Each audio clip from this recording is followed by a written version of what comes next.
Merci d'être là, d'être revenu si vous étiez à celle d'avant et d'être là si vous n'étiez pas. Là, on va essayer pendant une heure et quart, on va se poser la fameuse grande question qui revient toujours. En fait, c'est qu'est-ce que le punk? Est-ce que le punk est vivant? Est-ce que le punk est mort? Autour quand même d'une question qui me paraît intéressante, parce que c'est dans le cadre de trucs que fait Grande Contrôle sur les contre-cultures. Est-ce que le punk est toujours une contre-culture? Je ne vais pas me hasarder à définir le punk. Déjà parce qu'il y a autant de définitions qu'il y a de punk sur Terre, aussi parce que je n'ai pas envie de prendre des bouteilles de bière de la part de ces personnes à ma gauche. Ce qui est certain, Oui, c'est que... Ouais. D'ailleurs, Ah, il n'y en a pas. Peut-être un refill pour Steph. Ce qui est certain, c'est que le punk, il est arrivé dans la deuxième moitié des années 70. Ça a été une déflagration sonore, qu'on disait tout à l'heure, une déflagration esthétique, on en a parlé aussi, et une déflagration juvénile. C'était quand même un mouvement de la jeunesse à la base, globalement. Le punk, il vient pas de nulle part, il a des influences, mais il s'est quand même propulsé, on peut dire, relativement seul dans la sphère culturelle. Il s'est propulsé avec une identité affirmée contre l'establishment, contre les valeurs dominantes, contre l'apathie musicale, c'est-à-dire comme une contre-culture. Ensuite, le punk, il a essaimé dans plein de sous-genres, des plus radicaux comme le hardcore, le street punk, même le grindcore, qui est aussi un dérivé de ça, si on tire le fil, aux plus commerciaux, le post-punk, le skate-punk. Et progressivement, il s'est fait absorber dans le mainstream ou la pop culture, je sais que c'est des gros mots, c'est-à-dire en gros la culture dominante. Et il est un peu devenu, le punk, un mouvement culturel qui fait partie du paysage maintenant. Aujourd'hui, le punk, il est partout, il est sur Spotify, il est chez Zara, il est dans des BO de séries, il est dans des musées, il est à l'université. Alors c'est pas du tout la même chose, toutes ces choses-là, mais il est partout.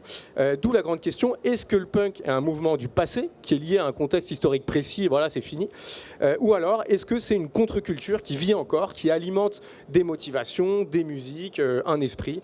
C'est ce qu'on va essayer de faire avec ces 4 personnes extraordinaires que je présente par ordre d'apparition. Lola Marilou, chanteuse de Wunderbar. Bonsoir.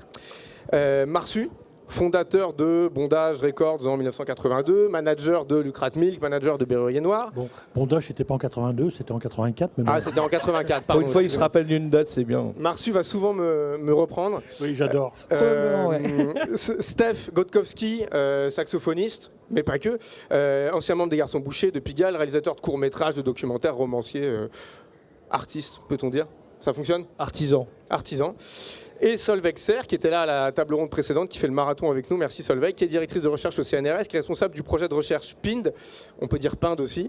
Punk is not dead, c'est une histoire de la scène punk en France entre 1976 et 2016. D'ailleurs, il y a plein d'archives en ligne si vous voulez aller voir ça. Merci à vous d'être là. Du coup, première question, parce que là j'ai quand même beaucoup parlé. Tiens, Marsu, le punk, parce qu'on est obligé d'en passer par là, est-ce que c'est juste une musique ou est-ce que c'est un mouvement culturel? Justement. Alors, quand on parle de musique, ça, c'est le punk rock. Et donc, les gens confondent sur les punk rockers. Et le punk, c'est un mouvement plus large qu'on peut rapprocher ce qu'on appelle les avant-gardes culturelles. Pour moi, c'est un peu la dernière avant-garde culturelle du XXe siècle, quoi. Mais après ça, imaginez que c'est en soi d'emblée une contre-culture, par exemple, c'est se gourer complètement. Le punk, il est à l'image de la société qui l'engendre.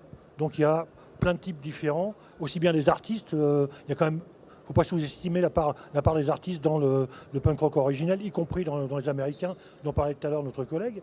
Et puis il y a également toute une base qui se fait après, qui est plus en prolo, on va dire, et qui va garder ça comme un sous l'angle musical avec les modes de jeunesse qui succèdent beaucoup à cette époque-là. Et il faut voir aussi que le punk, c'est une longue histoire. Donc entre deux, il a eu le temps de vieillir, de s'adresser à d'autres gens, de muter. Et maintenant, en fait, de penser que le punk, ça correspond au punk rock, c'est une erreur. Parce que le punk rock, c'est un truc que maintenant tout le monde peut faire et qui est joué aussi par les groupes qui n'ont pas grand-chose à voir avec le punk. Alors que par exemple, je trouve que des groupes comme les Sleaford Mods, par exemple, ils sont vachement proches de l'esprit punk. Alors que musicalement, c'est quand même très éloigné, même si dans le phrasé et puis l'engagement politique, on peut retrouver des côtés un peu à la crasse. Mais ça explique pourquoi en fait il y a toutes ces couches qui sont superposées. Et en plus, géographiquement, il y a toujours eu des notions assez spécifiques. Le punk rock français, par exemple, c'est un truc qui a sa propre histoire. Le punk rock basque, par exemple, qui est lié à l'histoire du rock contestataire basque, il est également particulier. Et à chaque fois, il y a des contingences locales qui font que dans la forme, dans le type de lieu, dans le type de public, c'est pas exactement la même chose. Parce que les gens vont se retrouver en fonction de l'urgence du moment et de ce en quoi ça leur cause. Par exemple, le premier punk anglais, quand il est arrivé en France, au niveau de la première vague, quand même, on est assez léger, quoi. Il y a un effet de mode qui s'est produit. Et objectivement, il n'y a quand même pas beaucoup de groupes qui, et d'une, ont laissé beaucoup d'enregistrements, et de deux, ont laissé des morceaux impérissables. Disons, il y en a peut-être une quinzaine, tu vois, de morceaux, pas de groupe. Et à la limite, parmi les trucs de la première vague punk les plus connus en France, c'est pas un groupe de musique, c'est Bazooka. Donc tu vois que tous ces trucs-là expliquent que chacun va y trouver effectivement ce que tu disais tout à l'heure.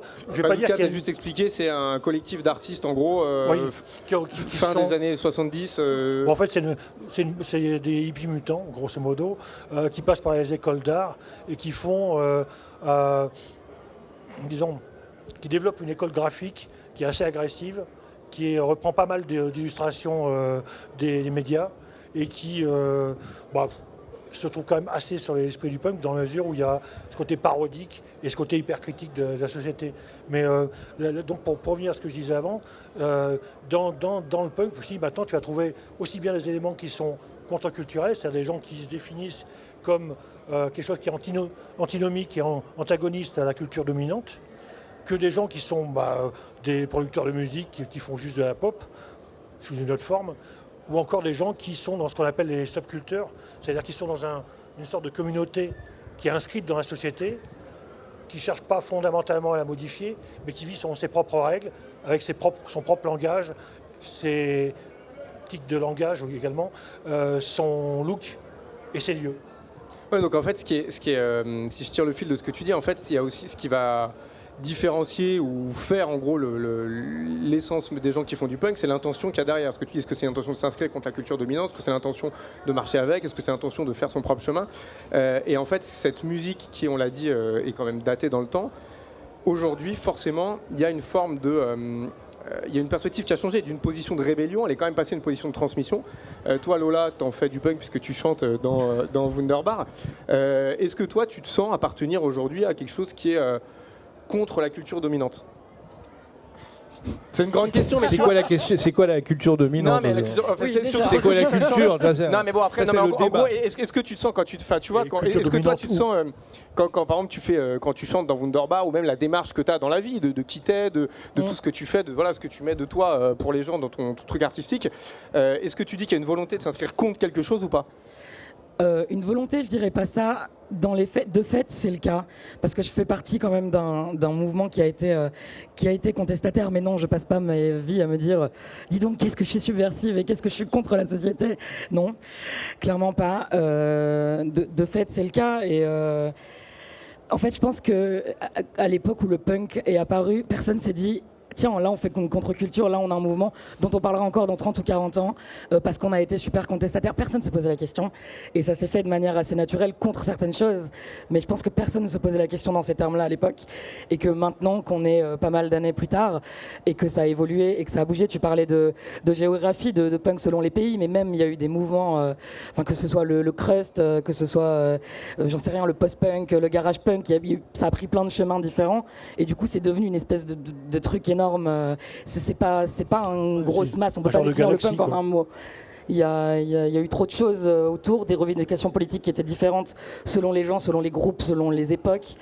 Donc voilà, je sais pas si ça répond vraiment à ta question, mais si ça répond, de toute façon la question il y en a mille, enfin tu vois la question elle est ouverte quoi. Voilà. Mais Steph, du coup c'est marrant parce que moi ça m'amène cette idée qu'en fait le punk, encore une fois c'est un gros mot parce que tu viens de le dire, c'est une galaxie aujourd'hui, donc punk ça veut tout dire, mais à son apparition en tout cas c'est un mouvement qui se pensait peut-être comme éphémère, en tout cas qui ne pensait pas qu'il allait durer dans le temps, qu'il allait s'institutionnaliser comme ça. Je pense qu'il ne se posait même pas la question. C'est ça, qu'il ne se posait pas la question, c'était on fait. Il a tellement pas duré dans le temps qu'à un moment on en a pu parler aussi. Hein. C'est ça. Parce que pour reprendre un peu la définition de Marsu qui parle est-ce qu'on a parlé vraiment de mouvement punk quand on faisait de la musique punk rock, comme dit, j'aime bien que Marsu dise punk rock justement pour parler de la musique. Nous on ne s'est pas posé des questions à l'époque de savoir si c'était un mouvement, c'était une contre-culture, c'était machin, rien. Puis au bout d'un moment, musicalement, je vais parler que musique. Si on suit un petit... Je suis pas d'accord, mais bon, je te dis Bon, après. ouais, on n'a jamais été d'accord de toute façon. Personne n'est d'accord avec Marsu, de toute façon. Donc lui, c'était Bondage Records, nous on était Boucherie Production, déjà à l'époque, les garçons bouchés des vendus, je vous et les dis. Berus pouvaient pas se voir. Et bon, tout le monde était dans ce mouvement qui s'appelait le rock alternatif, et on n'était pas d'accord. Donc on sera jamais d'accord de toute façon. Non, mon amour. Non mais ce que je voulais dire, c'est qu'à un moment, on a pu parler vraiment de punk. Musicalement, quand on parle juste de la musique, après il y a eu des mouvements comme ça qui étaient assez importants, avec la New Wave, la Cold Wave et tout ça, ça a un peu disparu. Et après, je trouve qu'il y a... Est-ce que le mot récupération a été beaucoup employé aujourd'hui Non, jamais, donc c'est le moment de lâcher. D'accord, c'est ça. Voilà, moi c'est ça qui me dérange un petit peu, c'est que je trouve qu'il y a plus trop, on n'a plus trop parlé du punk, puis à un moment on a commencé à reparler du punk, puis c'est rentré un peu, c'est devenu, et là j'ai employé aussi un gros mot qui s'appelle institutionnel. Le punk est devenu institutionnel, et donc c'est un marché. Hein. Oui, c'est un marché. Alors en plus c'est un marché. Il y a eu donc toute cette intellectualisation, je dirais, avec parce que de dire que punk c'est NRS par exemple.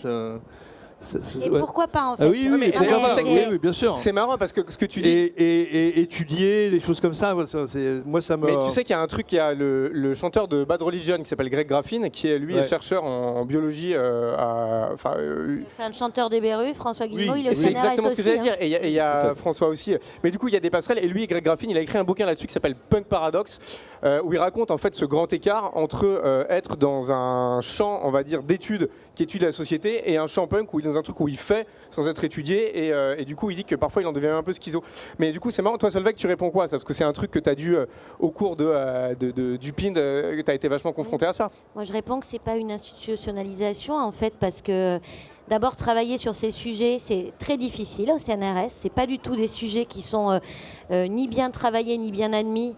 Moi au CNRS je suis la seule chercheure qui travaille dans ce qu'on appelle les musiques actuelles, c'est pas du tout on peut en discuter de la terminologie, mais on va dire les musiques populaires, c'est pas du tout bien admis. On considère que il est malvenu de travailler sur les contre-cultures, franchement, voilà, donc c'est très compliqué, c'est un non-objet du point de vue de l'institution. Donc c'est aussi une posture compliquée pour nous, et c'est tout le projet PIND, pas du tout que moi, d'avoir un pied, parce que on a le discours des acteurs comme le tien, et de nous on a le discours de nos institutions, et donc on est coincé entre les deux. Et puis j'ai du mal à comprendre ce que ça veut dire institutionnalisation. On peut être punk et quelque chose d'autre, on peut être punk au CNRS, on peut être punk et faire de la finance, on peut être punk. Tout ça, c'est pas. On n'est pas être punk et faire de la finance. Ça veut dire quoi être punk aussi, c'est ça. Voilà, c'est. Il me semble que l'on s'égare. Oui. Sinon, ça le ramène à l'archétype de ce que pensent les gens globalement quand on leur dit tu fais un micro-trottoir dans la rue, c'est quoi? C'est le mec devant la gare avec sa crête et son chien. Tu vois, c'est hyper réducteur en fait. Heureusement qu'il y a une richesse qui est hors de cette identité. Ouais. Du coup, attends, parce que juste après, avant que vous répondiez, c'est une question. Est-ce que c'est grave? Parce que ça, ce que tu dis, par exemple, on peut être dans la finance et être punk. On va en reparler après, parce que juste pour finir sur ce sujet-là, du sujet d'études. Un, est-ce que c'est grave de devenir un sujet d'étude? Et deux, est-ce que c'est pas le lot commun de toutes les sous-cultures, toutes les contre-cultures, d'arriver à un moment quand on va dire quand le citron est pressé et que les gens qui ont créé ça, tu vois, vous avez plus 20 ans, je le dis avec énormément de respect, mais je veux dire, ça veut dire que vous avez... Non mais, je vais me faire taper à la fin. Non mais ça veut dire J'ai que 20 ans dans ma tête. ça veut dire que vous avez fait votre boulot, enfin tu vois ce que je veux dire, et qu'en fait vous avez amené des choses dont vous n'aviez pas conscience à l'époque, mais il y a des gens que ça a influencé. De fait, vous avez marqué un moment de l'histoire culturelle française, rock, Ouais, voilà ce qu'on veut. Non mais du coup tu peux pas échapper à ça, tu vois ce que je veux dire. Est-ce que c'est grave? Non, mais c'est pas ça, c'est qu'on était quand même assez insouciants à l'époque. On se posait pas des questions. Bien sûr, mais on après faisait c'est des choses. Si, moi, tout à fait. Ouais. Non mais est-ce que et en plus Les choses, elles se faisaient, elles étaient extrêmement simples. oui, mais de arrive faire. toujours un moment où les questions se posent. D'ailleurs, dans l'histoire des Berus, il y a un moment où ces questions aussi se sont posées. C'est aussi quelque chose où, je veux dire, ce qui est intéressant, moi je trouve dans le punk, c'est ce moment, ce passage de l'insouciance, comme tu dis, où tu es dans l'explosion du truc, au moment où en effet ça devient quelque chose qui marche, qui ramène du pognon, qui est récupéré parce qu'il y a une idéologie qui se développe, ou des gens qui se grèvent dessus en disant ah le punk c'est ça, et des gens commencent à mettre leur définition au-delà de ce que vous faisiez. Et c'est ça qui est à un moment, le glissement il est là, non? Que ça soit un sujet d'étude, ça me semble normal.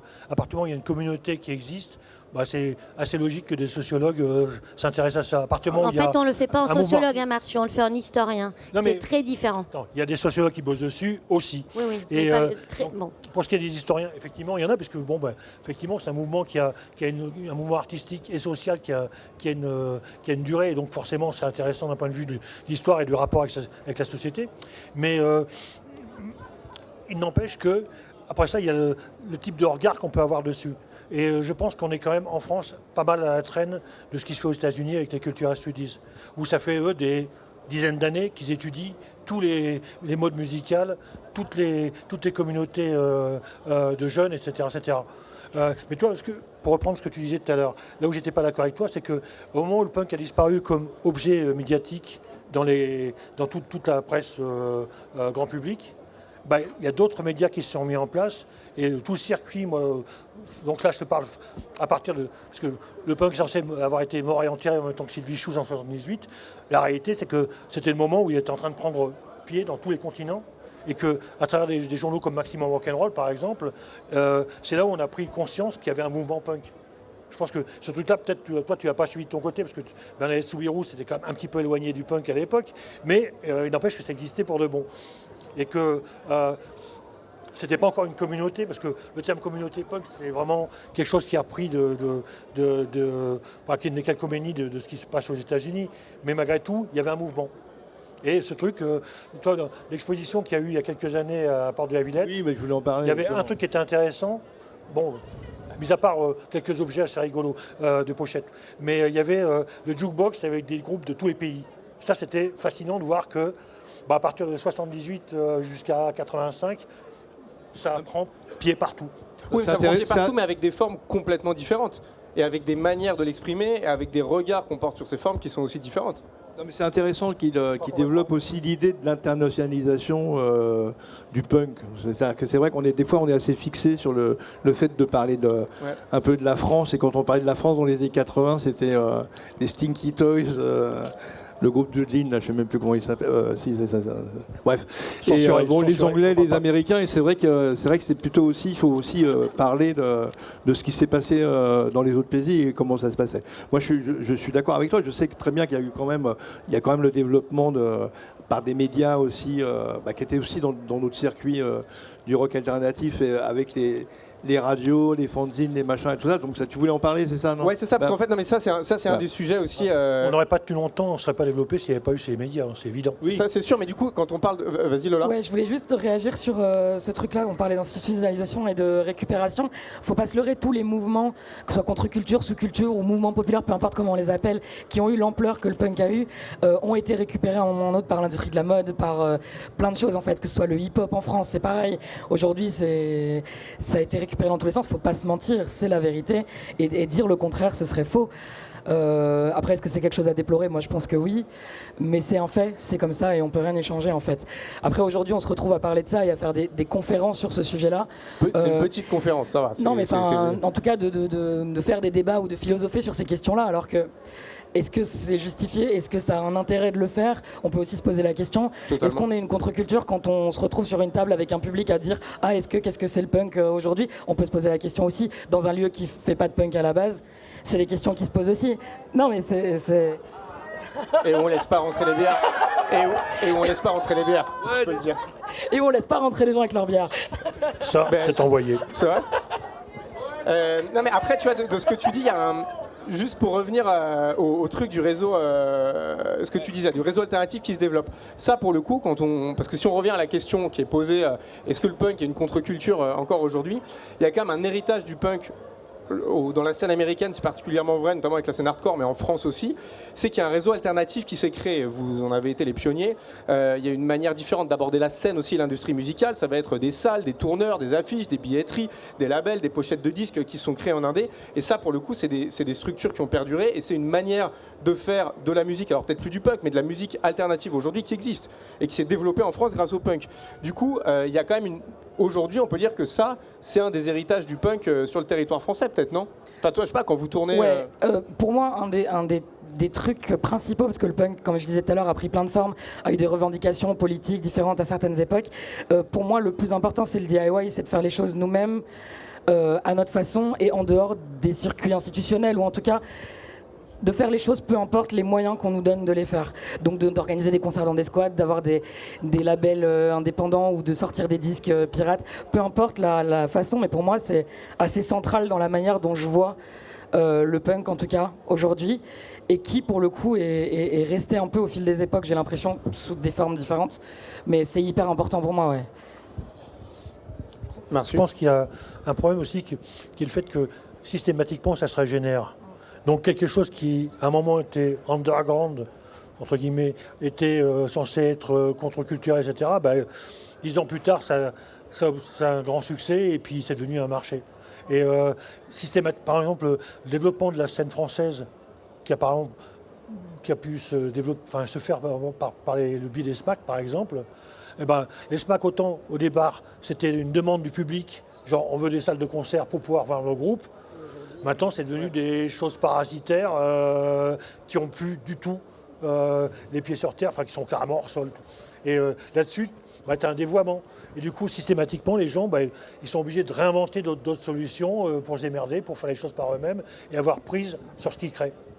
Mais tu vois, tu veux parler, Steph ? Ouais, ce que je voulais dire, parce que j'ai employé un gros mot tout à l'heure, récupération, mais j'ai un autre gros mot aussi, c'est commercial. Le mot commercial, parce qu'il s'est passé un petit peu aussi dans nos histoires, dans nos labels indépendants et alternatifs, c'est qu'à partir du moment, à l'époque, on vendait des disques, les groupes cartonnaient, ils faisaient du monde et tout ça, on vendait des disques, puis nous, on était des labels indépendants et alternatifs, et puis il y avait les majeures compagnies, et effectivement, quand ça commençait à fonctionner, il y a tout de suite une récupération à des fins commerciales des majeures compagnies, quoi.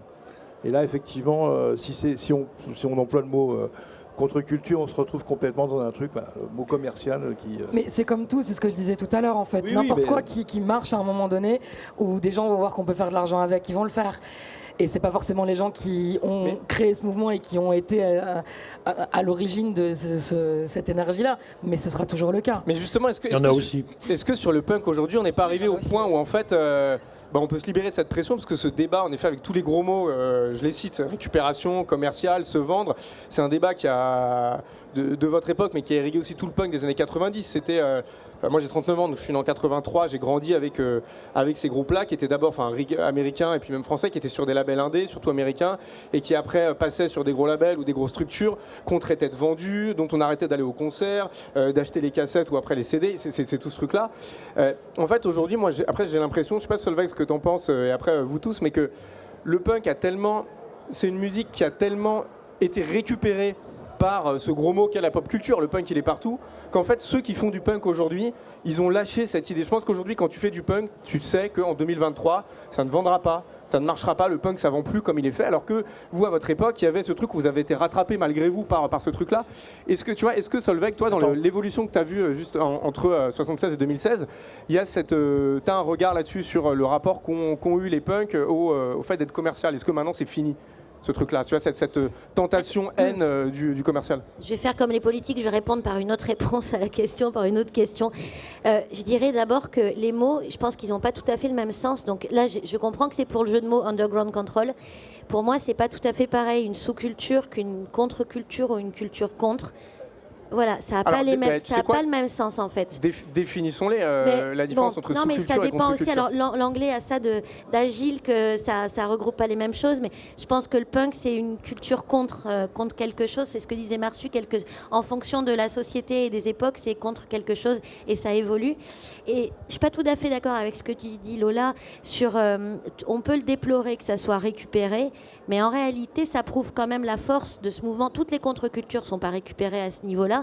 Ça veut dire quand même que ça peut être force de proposition pour une société qui est capable à un moment de regarder une marge et de se dire cette marge elle fait des choses prodigieuses en termes de créativité, en termes de... Et s'en inspirer. Alors bien sûr, c'est à des fins commerciales et on peut le déplorer ou pas. La vérité, c'est qu'il y a des contre-cultures. Tu parlais du hip-hop. Ça s'appelle du pillage d'idées, ce que tu as écrit. Ça s'appelle quoi ? Du pillage d'idées. Mais le pillage d'idées, ou ça peut s'appeler l'influence, l'imitation. Enfin, dans l'art, c'est très courant et ça, c'est pas très scandaleux, si tu veux. Après, je pense que le punk a un rapport spécifique à la réussite. Comme tu dis, c'est un peu trahir sa cause, en fait, de réussir, d'être marchandisé, etc. Il y a des cultures, le hip-hop s'en accommode beaucoup mieux. Réussir pour un mec dans le hip-hop, il a une grosse voiture, une grosse chaîne, et il n'a aucun problème avec ça. Et pourtant, c'est aussi une contre-culture.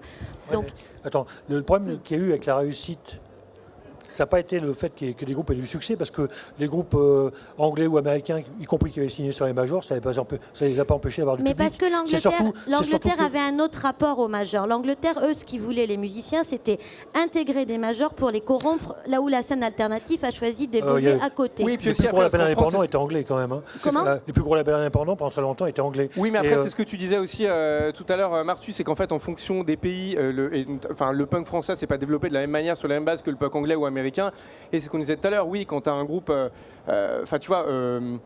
américain qui s'inscrit dans une tradition où, bah oui, tu vas faire de la scène, tu peux devenir successful, t'as pas le même apport que dans une scène en France qui se définit comme alternative, où là se posent les questions du succès et de la réussite. En fait, le problème, tu parlais de, je pense qu'on s'est eu au téléphone hier, de ces notions D'authenticité, c'est ça, on en revient à ça, cette notion derrière, d'authenticité. Ouais. C'est simple, c'est une analyse qui se fait soit un groupe, il est créé parce qu'il y a un marché auquel il correspond, donc il fabrique un produit qui est destiné à ce marché, soit alors c'est lui qui crée le marché. À partir du moment où il marche, il finit forcément par avoir un public. C'est juste logique. À partir du moment où il va évoluer en créant donc des produits qui sont destinés à des gens et qui vont être lénifiés et puis complètement pensés pour plaire, effectivement, c'est là où il y a glissement. Mais c'est pas arrivé qu'au groupe français de se faire critiquer là-dessus. Regarde Offspring, Green Day. Ou même Rancid, ils se sont fait tirer dessus alors que, objectivement, ils n'avaient pas Offspring, si, mais ils n'avaient pas spécifiquement changé de musique. Ouais. Mais après, du coup, il y a parce que oui, donc il y a la notion d'authenticité, d'intégrité, et il y a aussi un truc qui est que, pour moi, ça rejoint aussi la notion de jeunesse, parce que le punk, qu'on le veuille ou non, c'est une musique quand même de jeunes à la base. C'était des groupes qui étaient jeunes. Aujourd'hui, c'est ce qu'on disait tout à l'heure, il y a une notion de transmission qui se fait. Est-ce que on peut, enfin, tu vois, maintenant, c'est devenu une musique traditionnelle. Hein. Oui, c'est ça. C'est comme le blues. C'est une musique qui a des jeunes, des moins jeunes. Là, je te pose la question, est-ce que c'est important, parce que Wunderbar, tu vois, toi tu fais la passerelle en transmission vraiment dans Wunderbar. Est-ce que le punk c'est important, est-ce que c'est une musique encore de la jeunesse, tu vois, ou est-ce que voilà, on accepte que se dire le punk c'est une musique qui vieillit et qui est faite par des gens qui vieillissent aussi? Alors oui, il y a des gens qui vieillissent et qui continuent à faire du punk. Effectivement, dans Wunderbar, moi, j'étais pas né quand le groupe s'est séparé en 84 et je l'ai rejoint il y a 4 ans. Donc oui, moi, je suis clairement une pièce rapportée. J'étais pas là au moment où ça s'est passé. On continue à le faire aujourd'hui d'une autre manière. Donc oui, il y a forcément un aspect de transmission, mais des jeunes qui font du punk, des jeunes qui sont dans le mouvement, il y en a encore. Il y en a moins, ça a beaucoup moins d'ampleur que dans les années 70 évidemment, mais même encore dans les années 90 ou dans le début des années 2000, mais il y en a toujours et il y en aura toujours et c'est hyper important pour moi. Il y en a beaucoup. Bien sûr qu'il y en a. Et il y en aura ce soir, je pense aussi, au concert. Après ça, toi, les types de musique, surtout dans les comme ça qui sont la musique traditionnelle, qui est liée à une communauté, ça se renouvelle aussi. On regarde par exemple le rockabilly.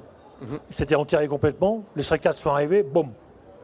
Et là-dessus, il suffit qu'il y ait un truc de gens qui ont capté l'air du temps et qui font un tube.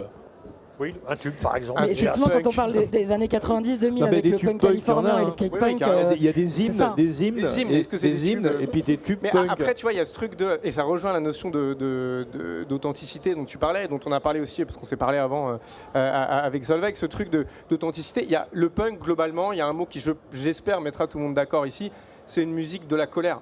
Qu'elle s'exprime, ce qu'on disait tout à l'heure, sous une forme ludique, sous une forme drôle. Non, tu penses pas qu'il y a une forme de... Pas que. C'est quand même une musique de l'agressivité en tout cas, c'est une forme musicale qui est agressive. Tu regardes les paroles des premiers morceaux de punk dans les années 70, ça parle de chansons d'amour, ça parle de problèmes adolescents, ça parle... Total, mais t'as une forme de colère. Pas que, mais il y en a pas mal. Pas que, mais t'as aussi une manière de l'exprimer qui est... Il y a une même si c'est potage, même si c'est les Sex Pistols qui disent fuck chez Bill Grundy, même si c'est... Enfin, tu vois, qu'il y ait de la politisation ou pas, ou qu'il y ait de l'humour, il y a un moment où il faut arrêter de polariser sur les têtes d'affiche. Les Pistols, c'est une chose, c'est un déclencheur, mais derrière, il y a des dizaines, des centaines de groupes, y compris les opportunistes qui étaient dans le pub rock ou le hard rock et qui en ont fait. Oui. Bon, je sais plus qui ont. Mais il y en a eu Starshooter, par exemple. Starshooter, c'est les exemples typiques de mecs qui faisaient du hard rock, qui se sont dit Il y a un créneau. Là, il y a un truc En à tout cas, faire. il y a Ouais. une forme. Alors, s'il n'y a pas de colère, il y a une forme d'agressivité dans la forme. Dans le punk, de toute façon. Dans la forme, oui, et même dans. C'est une dans musique le- qui est agressive, tu vois. Ça joue fort. Enfin, c'est pas un truc que je vais l'apprendre, quoi. Ça crie. Ouais, Il y a tout est des, tu relatif, vois, hein. il y a des accords. Mais ce que je veux dire, c'est que C'est pas que des balades, ça. c'est pas des berceuses, on va dire. C'est- Ah, si, pas que ça, le et Undertone, ça- c'est purement de la balade. Les Buzzcocks, c'est des balades. Oui, ce qu'on disait tout à l'heure avec je sais plus qui, où on discutait sur oui, le fait que c'est un groupe de pop, les Buzzcocks, c'est Oui, c'est l'Undertone moi qui aussi. disais ça, mais. Bah oui. Mais oui.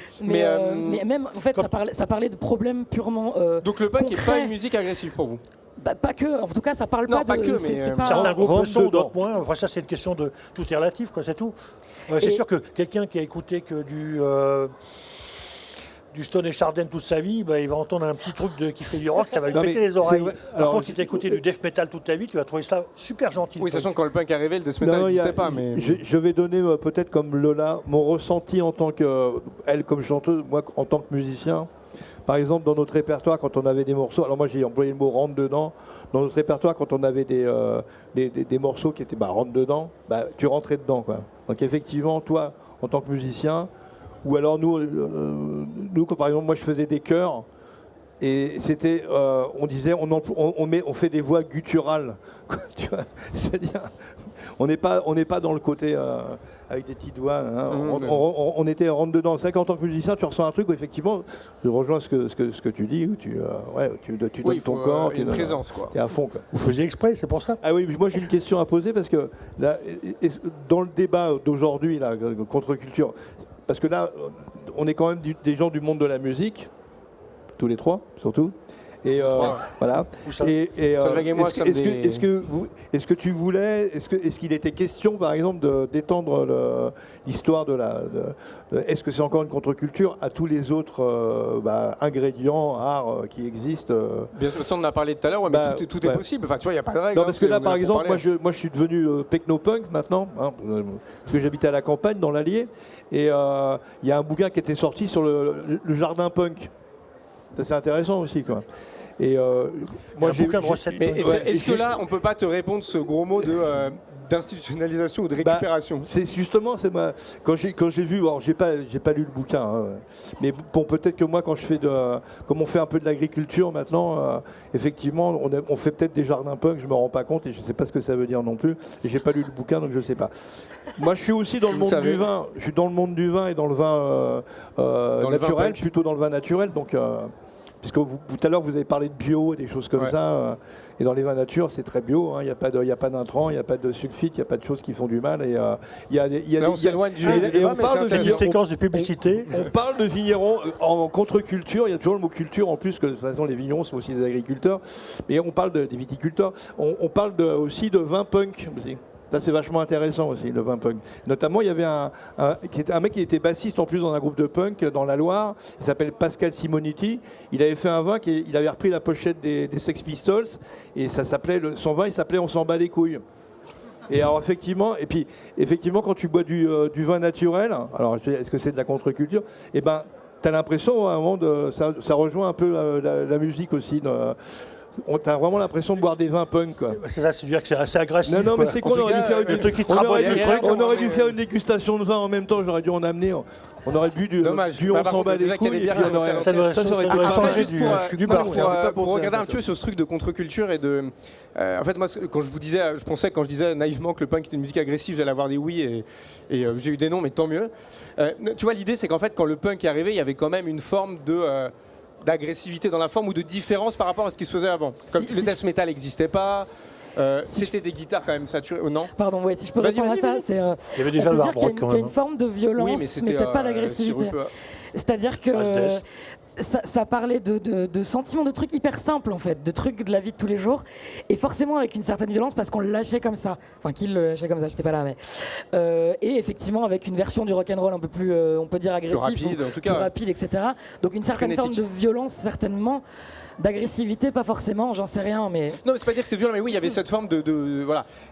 Donc en fait, en tout cas, quand c'est arrivé, il y avait une forme de nouveauté. Sinon, ça aurait pas été du punk, ça aurait pas été vu comme un truc comme ça. Oui, oui. Une forme d'énergie, exactement. Merci pour le mot. Voilà, une énergie.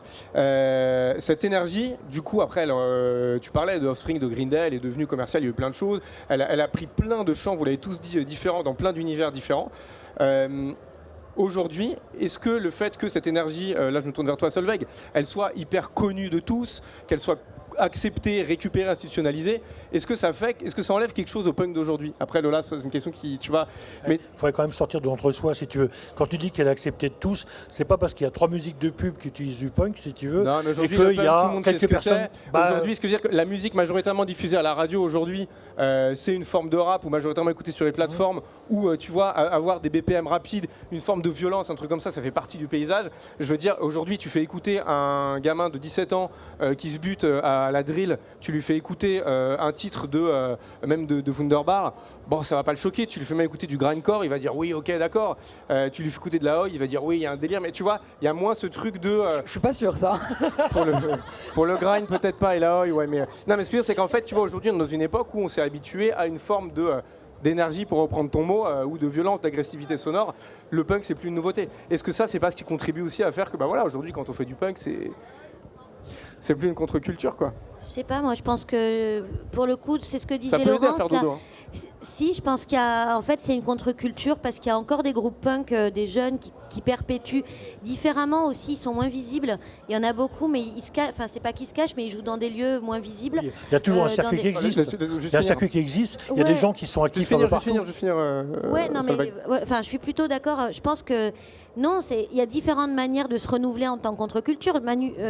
Marsu en parlait tout à l'heure. Le hardcore, typiquement, c'est clairement un moyen. Le punk est devenu hyper mainstream en début des années 80. Le hardcore, c'est un moyen de le faire redescendre underground. On accélère, comportement plus violent, musique plus accélérée, la voix qui est à l'extrême de ce qu'on peut pousser. Sauf que 2 ans plus tard, le hardcore, lui aussi, est devenu mainstream hyper rapidement. Et donc, l'idée, c'est aussi de renouveler les formes pour le faire redevenir underground régulièrement. Et évidemment, ça remonte parce que, ça, Lola l'a bien dit, toutes les contre-cultures subissent ce mouvement de bas vers le haut, en fait. Oui, d'ailleurs, dans le hardcore, Ça. on retrouve. Regarde, quand tu parlais d'impact de ces musiques, par exemple, pourquoi est-ce que le terme maintenant de musique extrême est utilisé à tout va? Et que, par exemple, un festival comme le Hellfest, bon, c'est un peu enfoncer les portes ouvertes que de dire ça, est devenu le plus gros festival de musique en France, bah, ça prouve quand même que les jeunes n'écoutent pas tous du hip-hop déjà, et qu'ensuite, ou pas que ça en tout cas, Non, bien sûr. et que de se retrouver dans des formes de concerts qui sont quand même relativement bruyants et un minimum agressifs, c'est quelque chose qui est tout à fait envisageable et qui n'est pas... qui est Au passage, vécu, tu peux, qui est vécu de bonne tu manière. peux quand même te questionner sur l'institutionnalisation de ces groupes punk qui vont jouer au Hellfest. Hein. C'est rigolo d'en parler. Ah oui, bah, Voilà, il y a des groupes punk bien, qui jouent. bon. à part que le Hellfest, mine de rien, ça reste un truc indépendant. Oui, enfin bon, ça reste un truc indépendant. Mais après, bon, ça va. non, mais du coup, ce qui est marrant, c'est qu'en fait, et ça pour le coup, c'est un truc. Est-ce que finalement, c'est pas ça la vraie, et c'est peut-être un peu triste, mais la vraie essence du punk, c'est que c'est un truc qui, de votre époque à l'époque de ceux qui ont 20 ans aujourd'hui, en passant par mon époque et la tienne, qui sont un peu, on va dire, entre les deux, c'est une question qui transverse tout le temps le punk, avec ce débat entre cette peur, panique de perdre son âme, perdre son intégrité, perdre son authenticité, perdre la flamme, qu'on l'ait créée, qu'on la garde, qu'elle ait été créée par les autres.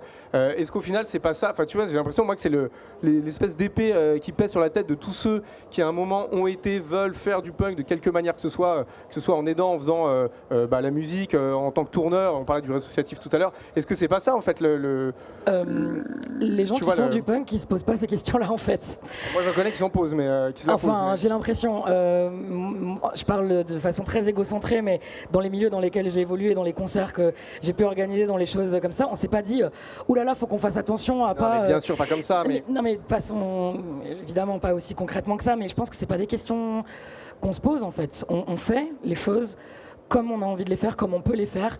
On essaye de mettre de l'énergie là-dedans, on essaye de faire vivre une scène qui a pu s'essouffler par certains moments. En tout cas, c'est ma vision des choses. On n'intellectualise pas autant le truc, je pense, vraiment. Et je dis ça alors qu'on est en train d'avoir une discussion là-dessus, mais du coup c'est un peu absurde. Mais, Non, justement, c'est ça, c'est vrai. mais je pense qu'on l'intellectualise pas du tout autant, vraiment. Et je pense que c'est dommage de l'intellectualiser autant. En tout cas, quand on parle de gens qui font vraiment du punk, des travaux de recherche ou quoi, c'est encore différent, mais je pense que c'est... On se pose trop de questions là. Vraiment. Se poser des questions, c'est important. Trouver les réponses, c'est mieux. Et là-dessus, faire avancer les choses et la réflexion par le faire, c'est un des éléments importants d'une contre-culture. Je dis ça, si on part aux définitions de la contre-culture des années 60. Steph? Non, En moi, faisant je du vin, par regardais les chaussettes de Marsul avec des épingles à exemple. nourrice. Les épingles à nourrice, il y a un tartan, Oh, c'est un peu cliché. c'est un peu La cliché là. Ouais. contre-culture et- J'adore. Et dans les pieds, quoi. Non, excusez-moi. Après, Ouais, sur- attends, je vais quand même pas venir avec des trucs pourris Non, à mais- rayures, quoi.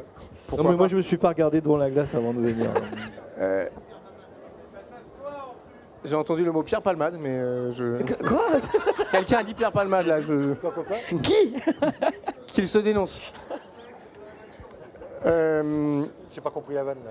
Non, bah moi je sais pas, j'ai entendu. Après un truc, vous allez me tomber dessus, mais c'est mon rôle que vous me tombez dessus là-dessus. En fait, c'est que, parce que c'est aussi la question qu'on pose, voilà, est-ce que le punk a une contre-culture? Le punk, enfin, est-ce que c'est une musique de marginaux? En tout cas, est-ce que c'est une musique qui se veut en marge, tu vois? Tu t'emmerdes, Marsu Je m'endors, là. Elle s'endort.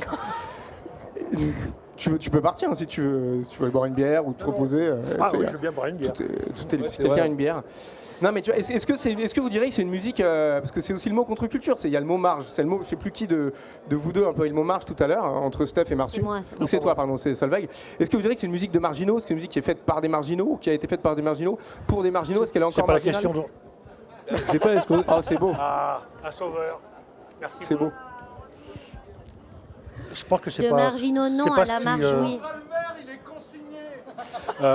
Je pense que c'est pas ce qui a Signé. été prévu dans le plan. La notion de marge, c'est quand même un truc qui est très très français, qui est très lié aux analyses sociologiques de la fin des années 70, avec les clichtons sur les loupards, les banlieues maudites et puis les blousons noirs. Tu vois.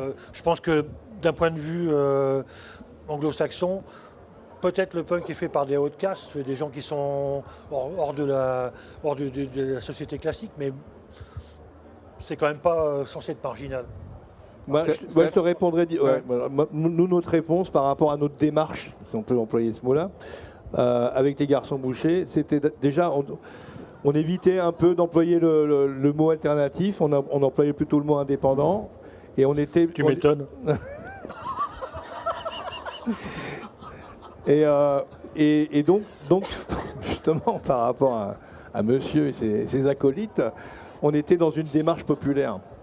Donc ça veut dire que c'est Populiste. C'est dur, franchement c'est dur. C'est pas mal, c'est pas mal. Gérard Lee. Il l'a cherché. Non, mais c'est. Ouais, exactement. Non, mais c'est ça. Attends, on s'amuse, on avait c'est pas vu faire intéressant Muppet d'avoir Show aussi tout à l'heure, donc, éventuellement ping-pong. cette démarche de dire on s'adresse, on veut s'adresser au plus grand nombre possible. Après, est-ce que les gens comprennent ou comprennent pas ce qu'on dit? Comme Il y a un truc de base, c'est comme le c'était message, un peu c'est le média. Des fois du deuxième degré, effectivement, il y avait des chansons qui passaient pas du tout parce que les gens ils les prenaient au premier degré et puis Non, on s'est fait d'ailleurs. les médias que tu utilises, quand même, ils Ou les- non, conditionnent c'est- je le parle type de de- public que tu vas après. Tu vois, genre, c'est pas pour dire, mais quand vous avez fait Jacques Martin, si tu veux, même au second degré, ça m'a resté en train de Ah, oh, bah voilà, tout de suite. Les comptes se règlent là en fait. Ouais, il y a une Non, ambiance. c'est juste, ça fait longtemps qu'on en a parlé, ce truc-là, mais tu vois, après ça, Non, il faut choisir la logique, quoi. Non, Si- c'est vraiment t'es deux pas vieux obligé de faire papis là, toutes qui discutent parce que cette discussion on l'a déjà eu il y a 25 ans. Ouais, donc, mais en même temps, c'est des questions intéressantes parce que même maintenant, supposons que, je sais pas moi, Hanouna vienne brancher Wunderbar parce que ça a l'air Non. vachement trop super. Tu vois bon, il y C'est a des non. moments où tu c'est es obligé, vraiment un univers t'es obligé parallèle, de mais- réfléchir à ce que tu fais. Tes choix, ils t'impliquent. La structure même d'un groupe, les rapports qu'il a avec son public, la manière dont il va gérer ses concerts, le prix des places, etc., c'est des choses qui sont importantes. À la fois parce que, en tant que membre du public, avant d'être membre de groupe, si tu veux, bah, il y a des choses qu'on n'aime pas qu'on nous fasse, donc on ne va pas les reproduire. Et il y a des moments où juste le principe même d'avoir ce contrôle, d'avoir le do-it-yourself, bah, implique que voilà, tu ne peux pas jouer n'importe où, tu ne peux pas faire n'importe quoi parce qu'il y a des trucs où tu te tires une balle dans le pied, c'est tout. Regarde les Porte-Manteaux par exemple, c'était pas un mauvais groupe, n'empêche ils ont fait tous les choix les plus fatals possibles qui les ont emmenés directement dans la misère. Et tu vois quand tu dans la quoi? Dans la tombe, exactement.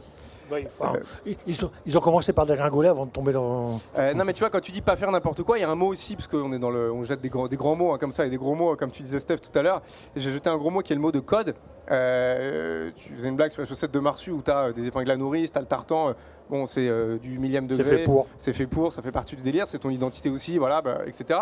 Mais les codes, si on prend par exemple tous les sous-genres de l'univers du punk que vous décrivez tout à l'heure, si on prend par exemple que ça aille du mouvement skin à, je sais pas, au crust, il y a, mine de rien, dans chaque sous-genre du punk et même dans le punk, des codes vestimentaires. Voilà, crust, tu les reconnais dans la rue, les skins, tu les reconnais dans la rue. C'est un mouvement. Le principe même des subcultures. Exactement, c'est le principe même des subcultures, mais du coup. Et des tribus, toutes les tribus urbaines, en fait, c'est juste ça. Mais il y a du coup, des codes ça, en fait, vestimentaires, des codes musicaux, des codes d'attitude, des codes de langage. Ou alors peut-être que code, c'est pas le bon mot, mais évidemment qu'il y a des choses qui se retrouvent. Des codes vestimentaires, tu t'habilles comme ça parce que tu perpétues une culture, mais la question, c'est du coup. Et qui finissent par définir. Le mot code est bien adapté, Et qui finissent par définir après coup ces tribus-là, et c'est pas sur le moment qu'on se dit ça. Totalement. C'est après coup en fait qu'on se dit ah bah du coup le punk, j'en sais rien, le tartan, les non mais 100%, mais si on prend par exemple les barésies et peu importe. Non mais tu vois, aujourd'hui vu que ces codes ont été définis, tous celles et ceux qui sont dans ce truc-là, ils perpétuent ces codes-là parce qu'ils sont fiers d'arborer cette culture, de la grandir parce que ça les a construits. Ils sont capables aussi de renouveler. Alors voilà, c'est ça la question justement. Est-ce que ces codes sont nouvelles? Exemple d'un truc qui est apparu dans alors déjà tous les sous-mouvements qu'il y a eu après le punk, il y en avait comme des kilos. À chaque fois, tu as un truc qui est un peu ciblé, looké, etc. Mais par exemple, regarde l'évolution des Bad Cave en direction du mouvement goth. C'est un truc qui a duré quand même sur des années. Et objectivement, les goths de maintenant, ils n'ont pas grand-chose à voir avec ceux de l'époque, qui étaient très proches des punks. Et puis le steampunk, par exemple. Bon, c'est avant tout un look. C'est un truc qui n'existait pas à l'époque. Des gens, à un moment, ont créé ça, puis oh, bah tiens, ça a l'air bien. Mais bon, on est quand même dans les notions de mode vestimentaire. Ouais, c'est encore différent. Non, mais là, après, si on parle juste de musique, pour revenir aussi au début, parce que ce que vous disiez, il y a quand même cette idée c'est un mouvement musical, quoi, le punk. C'est une musique. Toi, tu parlais rapidement de Sleaford Mods, pour celles et ceux qui sont arrivés un peu en retard, en disant que pour toi, c'était un groupe qui avait peut-être plus de trucs punk que d'autres, qui faisaient une musique plus punk à proprement parler. Pardon ? C'est clair. Ouais.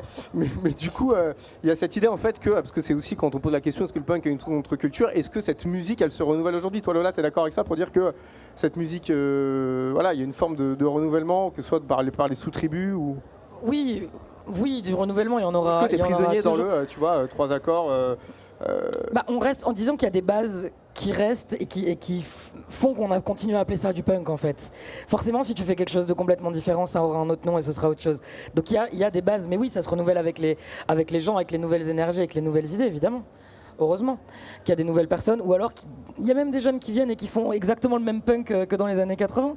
Et c'est cool aussi, c'est juste une autre... Voire même les années 70, je dis ça, mais ça peut être autre chose. L'autre coup, au quart de tour, le festival, donc il y a à Tours, il y avait un groupe irlandais qui était en pure lignée de groupe irlandais, c'est un mélodique, un peu à la Danton & Co. C'était super plaisant, ils avaient 20 ans. Steph? Non, je voulais parler d'un point de vue strictement musical. Après, par rapport à est-ce que ça évolue et que ça évolue pas, ça peut pas. A priori, à la base, c'est quand même il y a un truc très basique musicalement. Toi, tu évoquais des textes qui étaient des chansons d'amour au départ. Moi, je dis, mais... des trucs, on parle d'agressivité, on parle d'expression, de la politique, du social, des machins. Les chansons d'amour des garçons bouchés sont bien connues. Absolument, elle est très très belle. Elle est très très belle. C'est vrai que tu connais pas très bien le répertoire, mais bon. Évidemment. On est le Moped Show. On avait prévu, on a répété avant. Je vais arrêter de parler en fait, je vais les laisser et puis faire. musicalement, et puis finalement, et puis au niveau des textes, au niveau des choses à dire. Le premier panel, on s'est fait chier grave. On est quand même dans un... Moi, c'est toujours ce que je reprochais ça à la musique en général aussi. On est quand même dans une espèce de cercle. Généralement, la musique, c'est toujours un truc pour moi qui... on en revient toujours, c'est un cercle comme ça qui revient toujours. Donc, des fois, quand on regarde... j'ai un peu la difficulté de parler. Quelqu'un a évoqué des groupes qui s'expriment de manière punk maintenant. J'écoute pas tous les trucs maintenant qui se passent, tous les groupes et tout ça. Effectivement, il y a plein de gens qui ont envie encore de s'adresser par rapport à... Toi, tu reçois encore des trucs, non? Non, il m'envoie des MP3 maintenant. Et puis, il veut pas écouter. Non, objectivement, je suis largué. Avant, on avait des cassettes, c'était sympa. 24 jours de musique à écouter. Mais on est toujours c'est à peu près toujours la même chose, hein, si je peux me permettre de dire ça. Ouais, oui, tu peux te permettre. Ouais. Solveig, toi, cette question du renouvellement, tu vois, quand tu as une espèce de vision entre 76 et 2016, est-ce que tu trouves que c'est quelque chose qui existe ou est-ce que c'est un cycle qui se répète artistiquement? Non, moi je peux juste constater qu'entre le punk de 76 et celui de 2016, voire 26 maintenant, c'est pas le même, qu'il y a plusieurs générations, 3-4, avec des segments, la plus jeune génération, on en a parlé justement hier au téléphone, très différente de la première, voire aux antipodes idéologiquement, et pourtant ils se disent punk, donc c'est ça qui interroge aussi, très tourné vers la défense de l'environnement, alors que la première génération c'était pas de futur et destroy, pas de drogue, dans les comportements, Lola, je vois qu'elle hausse le sourcil, mais il y a eu, évidemment là où tu as raison, c'est que tout ça, il y a du tuilage générationnel, donc il y a aussi des gens de 20 ans qui font des choses des années 80, mais il y a aussi un segment très contemporain, des groupes comme Birds in Row, qui sont indépendants, etc. Quand on va au concert, on pogote pas parce qu'on fait pas mal aux filles, donc il n'y a plus l'énorme énergie dans le public qu'il y avait avant. On se drogue plus, on envisage un avenir et on se dit punk. Alors que si on s'en tient aux définitions de la première vague canonique, c'est plus du tout ça. Donc, en même temps, les Américains, ils ont trouvé le moyen dans les années 80 de nous pondre le punk chrétien, pour de vrai. Oui, tant qu'ils se disent punk, c'est qu'il y a une raison, Marsu. C'est qu'ils obéissent à quelque chose. Ou Straight Edge. Là où il y a une évolution, c'est que un groupe comme Birds in Row, par exemple, c'est un groupe français de hardcore qui a un peu, qui a évolué. Je sais pas s'ils se disent punk, je pense qu'ils se disent inspirés on a fait une journée à Laval consacrée par punk. Non mais quand ils disent punk, c'est peut-être pas les mêmes oui. Définitions ça. Et par exemple, ça me fait penser moi à un groupe de hardcore américain actuel qui s'appelle Skull. SCOWL, qui est fronté par une chanteuse, et pour le coup c'est du hardcore, ça moche, ça pogote, enfin c'est pas du pogo mais voilà, ça fait du karaté dance style, ça y a plein de, enfin je veux dire c'est une des scènes qui vivent par la danse, des danses brutales qui se voilà, et c'est quand même des espaces qui sont hyper revendicatifs, hyper féminins, et je pense que là tu vois pour le coup il y a une passerelle entre la scène d'avant et celle d'aujourd'hui quoi, avec des groupes comme ça, mais ouais, tu veux le micro? Pour que tout le monde entende.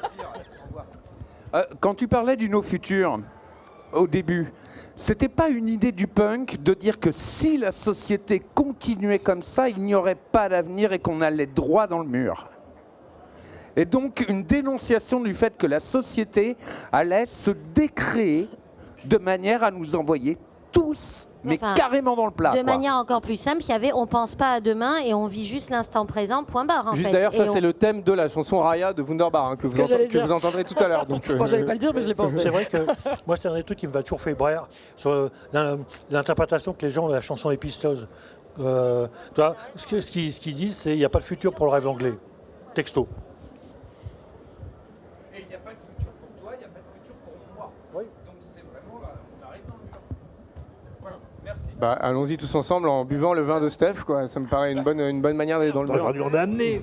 T'aurais dû en amener. Après, donc au final, là je pense qu'on touche un peu à la fin. Déjà, si vous avez des choses à rajouter, Non. C'est pour ça que je vais vous poser la question. Que Steph a envie de faire une petite pub pour son vin.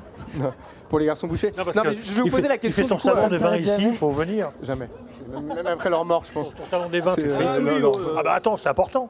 Non mais du coup, ça c'est positif. Pour finir, juste tous les quatre, gastronomie, si on dit est-ce que le punk a encore une contre-culture, parce que c'est la question que s'on pose, je sais que ça peut être chiant d'y répondre parce qu'on intellectualise et autres, mais c'est l'exercice. Je pense qu'on a un peu répondu quand même justement, que c'était ça et aussi autre chose et encore autre chose. C'est le principe de la conclusion. Du coup, toi Lola, tu dis quoi là-dessus?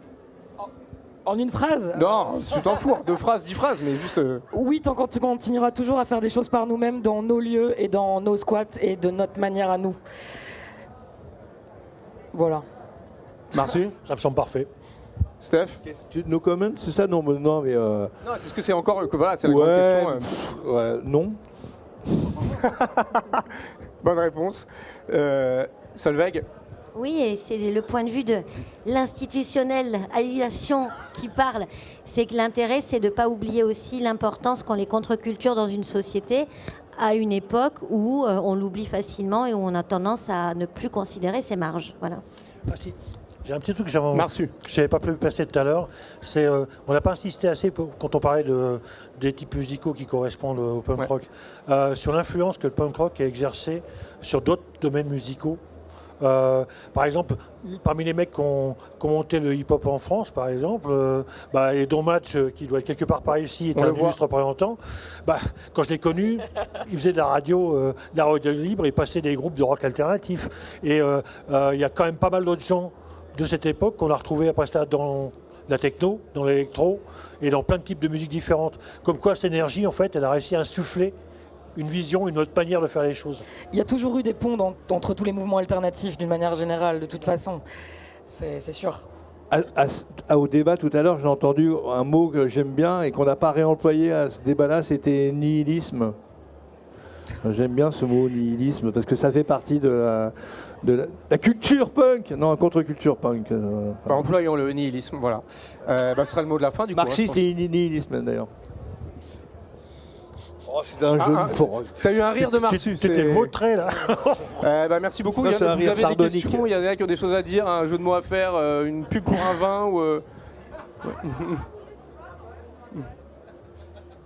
Il est bien en vrai. On a beaucoup parlé de la France, des États-Unis et tout ça, mais il y a un endroit où on m'entend ou pas, où le punk, par exemple, s'est créé. C'est par exemple au Maroc vers les années 2000. Dominique, donc tu me confirmes que contrairement à ce qu'a dit Marcy, si tu me permets Marcy, c'est beaucoup plus tardif dans les pays hors démocratie occidentale, le punk. Ça arrive avec 20 ans de décalage. Oui, mais bon, Japon, Australie, je on n'a pas cité. continue, Oui, mais Australie, c'est une démocratie, si tu veux. Si Je n'ai pas parlé de démocratie ou non Donc, Moi, démocratie. je dis les on démocraties parle occidentales. du Maroc, de l'Algérie, d'Afrique, et il y a énormément de mouvements punk, mais qui sont nés assez récemment, qui sont vraiment, une contre-culture dans le sens qu'elles ne sont absolument pas acceptées. Il n'y a pas des structures, il n'y a pas des squats, il n'y a pas des trucs comme ça. C'est beaucoup plus compliqué que ce qu'on peut faire ici. Et donc, voilà. Personnellement, j'ai fait un film sur un jeune punk marocain que j'ai suivi pendant 10 ans. Et la difficulté terrible d'être punk, tout simplement, d'avoir une crête, par exemple, s'il en a une, et de se balader comme ça. Donc, c'est quelque chose d'important et c'est vraiment décalé dans le temps, et c'est encore vivant. Je vous conseille d'aller voir sur le web les productions de Tiananmen Records.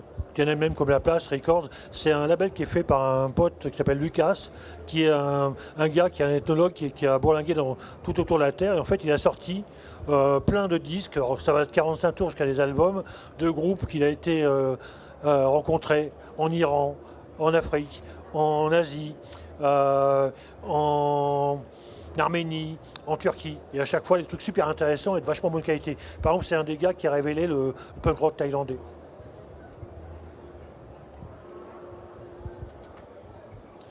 Quand on parlait de Maximum Rock'n'Roll, par exemple, contrairement à ce que tu disais, oui, non, mais juste un petit truc, c'est un complément.